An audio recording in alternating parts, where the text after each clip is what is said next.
All right, so for week 5, we're going to kind of learn a similar concept to joins, but with joins we added columns, or we expanded horizontally.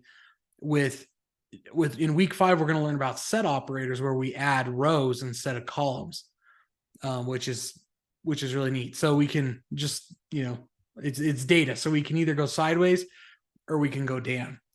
And by going down, we're just adding rows, and that's essentially what we're going to learn today is basically how to do that. So anyways, again, I'm going to kind of just use the exercises to kind of guide this. Now, the one kind of nuance that you're going to run into this week is that there's some operators that aren't supported in MySQL. But it's important to know that they exist because, to be honest, MySQL is probably the most popular free one, but it's not really used for a lot of the more complex kind of analysis. Most people kind of tend to lean towards one of the other solutions like SQL Server, or on the free side, Postgres is kind of really taken hold, as if you're really going to do database heavy things, you tend to lean more that way. All right, so I'm just going to go through this, some of these exercises, and we're just going to kind of talk through some of these. I figure that's just a good way on a couple of these weeks. Let's see. Okay, so here we are. And what I'm going to do is I'm going to kind of mimic these. So some of these we may not need to actually do this, but we could probably just look at this and kind of come up with it, but I like to kind of demonstrate it. So we have these two sets of things. Now I'm going to kind of show you a little trick that will help you kind of practice with these and do this. So I'm going to create a new file here. Let's just do a new, let's go back here. We're going to do a new SQL script. All right. So what I'm going to do is I'm going to build basically these sets. So just like in the question, it says, we have set A, which is LMNOP, and B, PQRST. So I'm going to build those. So let's start with set A. All right. So what I'm going to do is I'm going to say select, and I'm going to just put in an L. So believe it or not, we can actually just run this and it will just select L. And we can do that. But what we're going to do is we're actually going to use a union to solve this question. So we're going to use the concept to solve a larger kind of set of concepts. So if we have set A here, I'm going to say L. Now we can combine these by just saying union, and then I'm going to say select M, and so on and so forth. So I'm just going to copy this, and then go paste, paste, paste. L, M, N. This one got a little weird.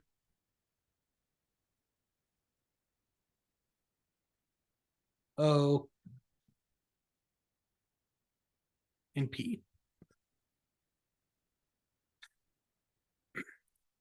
So what's cool is you can see now that we basically have, we've kind of like built this kind of table somewhat ad hoc where we can kind of just pull together some information. You'll notice it calls the column L.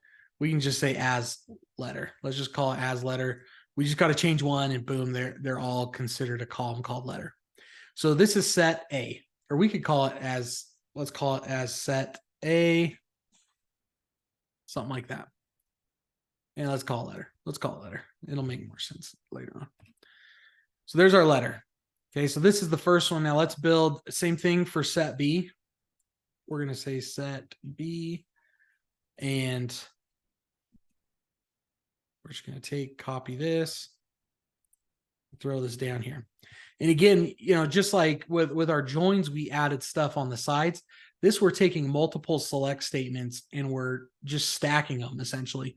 Now the caveat to this is they have to have the same column set, the same data types, and the same like number of columns. So that's kind of the trick with a union, is they kind of have to match. So in this one, we're going to do PQRST, PQ R, S, and T. So now we have set B, P, Q, R, S, T. Now the question is, if the sets A and B, what sets are generated by A union B operation, right? So let's just try it. So what we can do is we can literally just take these two sets and let's just give them an alias, right? So we're going to just say, hey, you know, here is this one and here is this one. And I'm even going to give them names. We're going to call this one A and B. And I'm just going to say union, just like it asks. And then this one we might need as a, no, let's just try it with just the A. Nope, it doesn't like that. So let's try.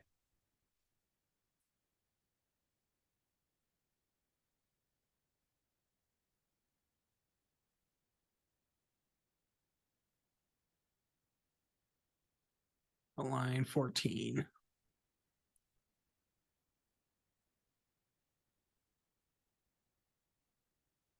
Two, three, four, five, six, seven, eight, 9, 10.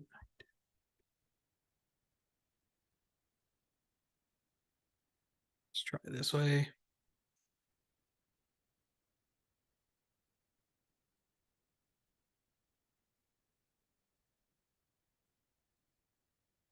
Okay, well, let's get rid of the aliases. Let's just try that. There we go. So without the aliases, we're good. And we can see that what's the output? Well, in this case, it's both of them combined. So A union B just adds the two together. Now, we're going to look at this just a little bit because there's a difference. There's a union and then there's a union all. And I think up here we get to it just a little bit. Let's see. Maybe we don't. Okay, it looks like we don't actually get to it. So I will show you this real quick. So what's the difference between union and a union all? So let's say that we had one overlap, right? Or actually we do. Sorry. P. Yep, never mind. We do cover this. So union, if we look at this, we have P in both data sets. Now, we have two options here. Do we get P twice or P once? And that's the difference between the union and the union all. If we look at this result set, we only have the P once. And so we'd go with the second option. Now, if we look at the next question, again, same sets, P in both, but this time it wants us to do a union all. So let's do a union all. So we just change the middle between the two. And we run it. And now you'll notice that we get two P's in the middle. So a union, plain old union, removes duplicates. A union all does not remove duplicates. Everyone got that? Union versus union all? Does that make sense?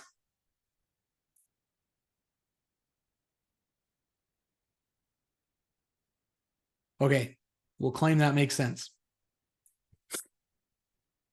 All right, now this is one that I don't think MySQL supports this one. So again, we have the same sets here, but it wants an intersect. So let's just try it and see what happens. So we're going to go intersect. And you'll notice that it says that it's not valid. So that probably means it's not going to work. It works. The new version, I think, does actually support this. So when we use the intersect, what we do is we get what's common between the two, or where do the two sets intersect? Well, the only one that's common between the two is the letter P. So on this one, naturally we'd select the letter P.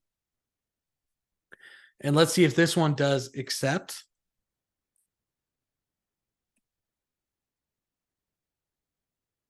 Now the accept operator does the opposite of intersect. It says what's not common between the two. What's unique. And in this case, we from the first list to the second, that's important. So it says, okay, given that I have this list, I want everything that's in the first list except these ones, right? So we don't have a Q, R, and S in the top list, so it's not included because we're starting with just the first one. So we say, hey, out of LMNOP, what isn't, like, I want to exclude it if it's in this one. So in this case, we exclude the letter P because obviously it's in both lists, and we're just left with LMNO. So we have our union, which removes duplicates, our union all, which just combines two lists and it doesn't care about duplicates. We have our intersect, which gives us what is common between the two. And then we have except, which is first list minus the second list, LMNO.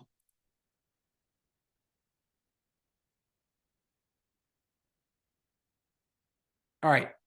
Everyone good on those basic concepts? Yes, thank you. Perfect. All right. Now we have two more questions, 5 and 6. So let's look at number 5 here.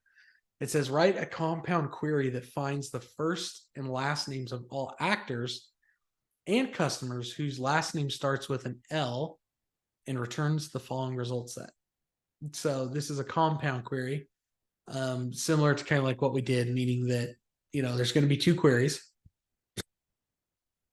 and we're going to find basically the list. So this is where it's kind of nice because, we have two tables here, actors and customers. But, we don't always want to join because joining requires having some commonality of data, actual column values between the two. But in this case, there could be a customer who is an actor, but not necessarily, and we're not making that assumption. Really, the idea is that we want both of these. And the scenario I always use for this one is like, let's say we're going to send out I always use staff, but let's do staff. I'll let you guys do the actor one. I'll do the staff.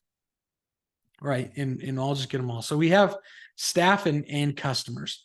Let's say that we just wanted to send out Christmas cards to everyone around the holidays, both our customers and our staff.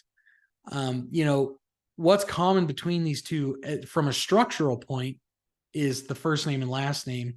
I mean, obviously there's email as well. Yeah, let's say we're doing e-cards. So what we want is we want everyone's, like, let's say we're going to work with a third party and they said, hey, we need everyone's first name, last name, and email address because we're all going to send them a digital thing. Maybe it's like a coupon to something or something, who knows. But that's what we're going to do. And they say, hey, if you can just give us a list of everyone you want to send it to's first name, last name, and email, we'll get it for you. So what we can do is we can use our newfound skills here. We can say select first name, last name, and email from customer. Let's start with there. And then we're going to do the same thing for our staff. So we're going to get first name, last name, email from staff. And there we go. So we can see it between the two. Now, let's say we want to add a little extra element. And then this doesn't have anything to do with what we're doing here, but it's a nice to know. I want to know, once we get these together in a list, which ones are staff and which ones are customers. So I'm just going to hard code a value in here. I'm going to say as contact type, right? And then we're going to do the same thing here.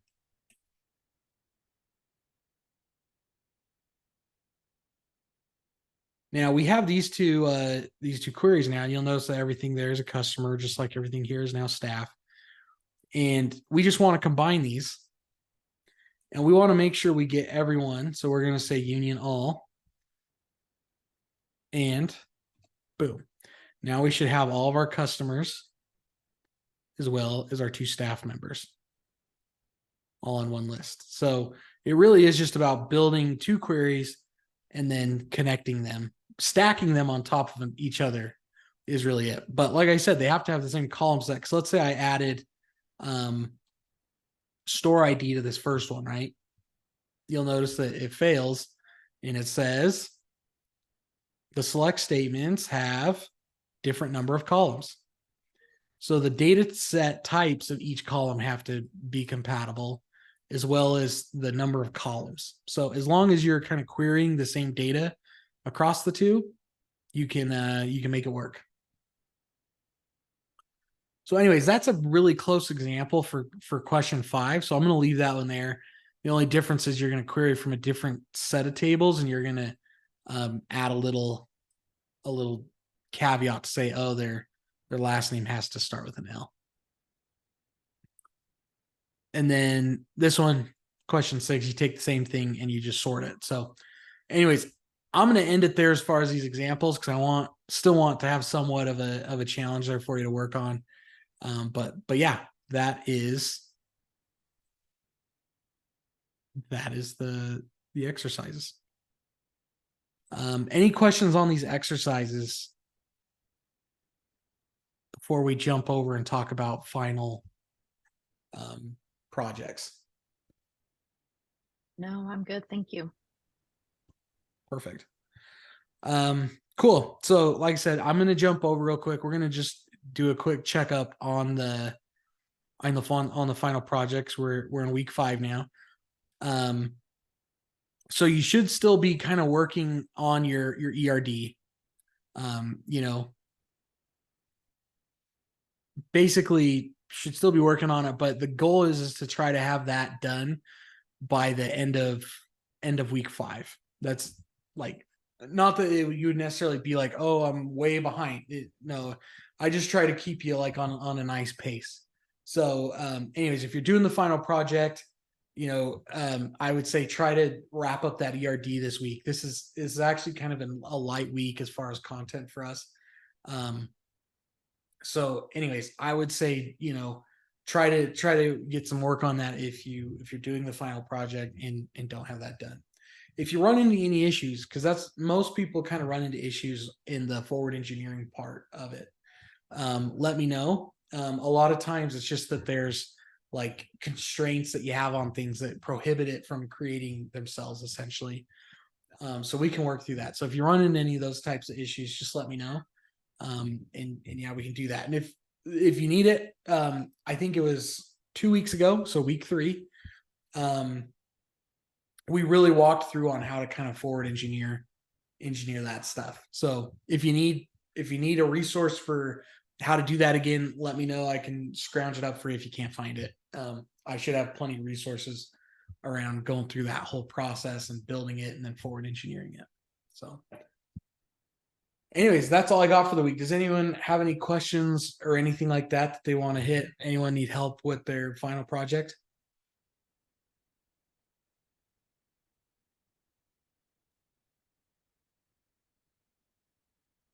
I actually only have 9 tables. I can't get a 10th.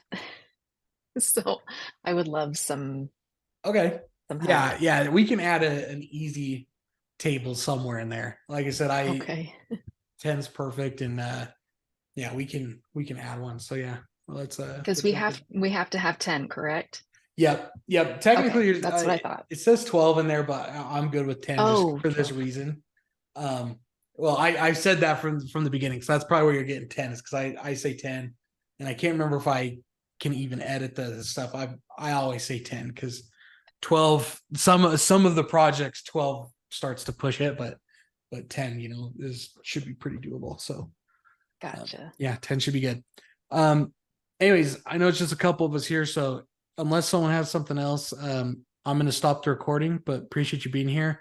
If you want to stick around, we'll talk about adding in this extra table, but otherwise, have a great week.